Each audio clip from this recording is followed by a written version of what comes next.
वो तुमसे विवाह करेगा। ये आप कैसी बातें कर रहे हैं काका?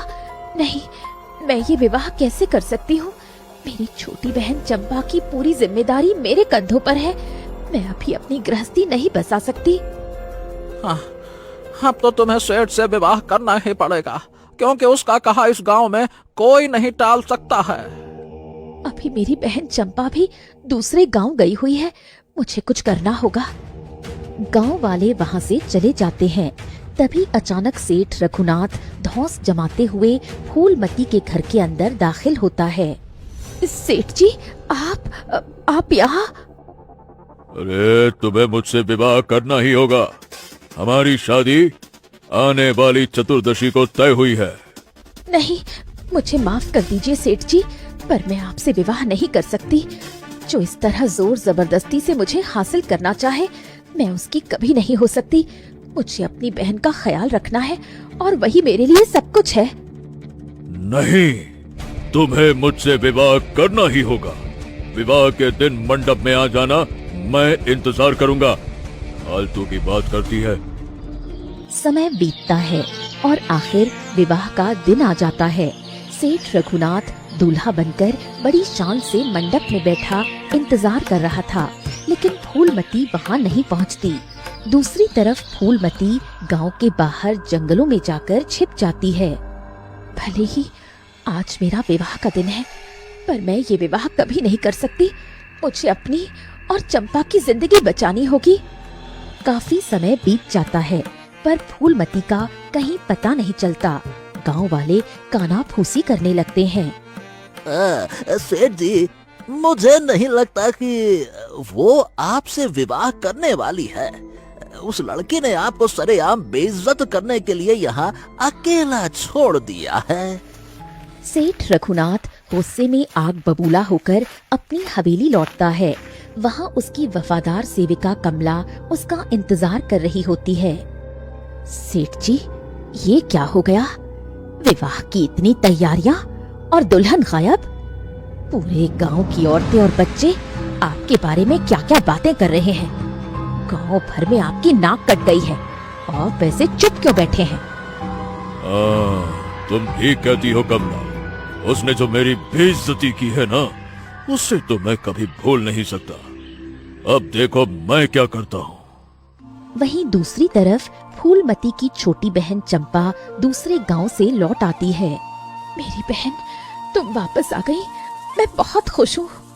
दीदी, मुझे यकीन नहीं हो रहा कि आप इतने दिन मेरे बिना रह गई।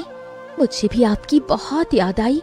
अब मैं घर आ गई हूँ तो मेरा मन पूरा गांव घूमने का है। बहुत दिन हो गए मैंने अपना गांव नहीं देखा। फिर चंपा खुशी खुशी घर से निकल जाती है और टहलते टहलते घने जंगलों की तरफ निकल जाती है। तभी अचानक उसे किसी जंगली जानवर के दहाड़ने की आवाज सुनाई देती है। ये क्या? मैं तो जंगल के बहुत अंदर आ गई और ये तो किसी शेर के दहाड़ने की आवाज है। मुझे बहुत डर लग रहा है, मुझे यहाँ से निकलना चाहिए। फिर चंपा जैसे ही भागने की कोशिश करती है, तभी झाड़ियों के पीछे से सेठ रघुनाथ सामने आता है। वो नाटक करते हुए उसे रास्ता दिखाता है और सुरक्षित जंगल से बाहर ले आता है। आपका बहुत बहुत धन्यवाद, आपने आज मेरी जान बचा ली। अरे, तुम तो बहुत अच्छी लड़की लग रही हो। मैंने तुम्हें पहले कभी इस गांव में नहीं देखा। मैं 2 साल बाद इस गांव में वापस आई हूँ। मेरी बहन फूलमती इसी गांव में रहती है। मैं आज ही यहाँ पहुँची हूँ। फूलमती का नाम सुनते ही सेठ रघुनाथ के चेहरे पर एक रहस्यमयी और कुटिल मुस्कान आ गई। तुम्हारी बहन तो सच में बहुत अच्छी है। वो हर वक्त तुम्हारी तारीफ करती रहती है। तुम्हें देखकर लग रहा है कि तुम भी अपनी बहन जैसी समझदार और खूबसूरत हो।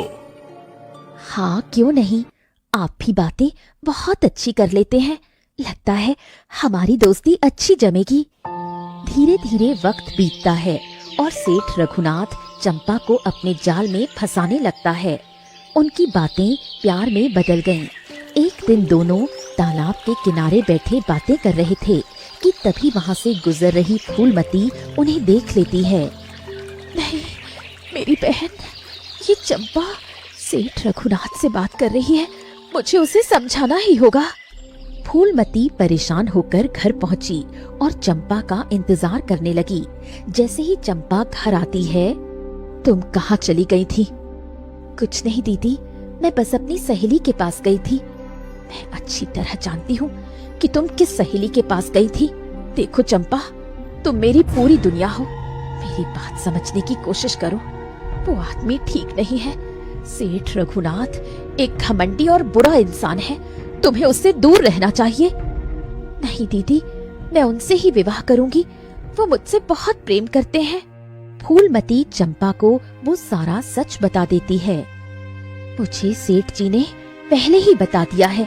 आपने ही उन्हें विवाह के लिए बोला था, पर वो मुझसे प्रेम करते हैं, इसलिए उन्होंने आपको नहीं अपनाया। आप मुझसे जल रही हैं दीदी। हम दोनों बहुत जल्द विवाह कर लेंगे। नहीं चंपा, तुम ऐसा नहीं कर सकती। वो नाटक कर रहा है। वो तुम्हें अपने प्रेम के जाल में फंसा रहा है। मुझे आपकी कोई बात नहीं सुननी दीदी। अब मैं चलती हूँ। चंपा गुस्से में पैर पटकती हुई वहाँ से चली जाती है और फूलमती बेबस खड़ी रह जाती है। नहीं, मुझे सेठ रघुनाथ के पास जाना पड़ेगा।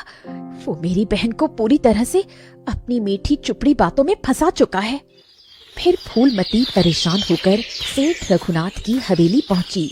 तभी सेठ रघुनाथ उसे देखते ही Subscribe to channel.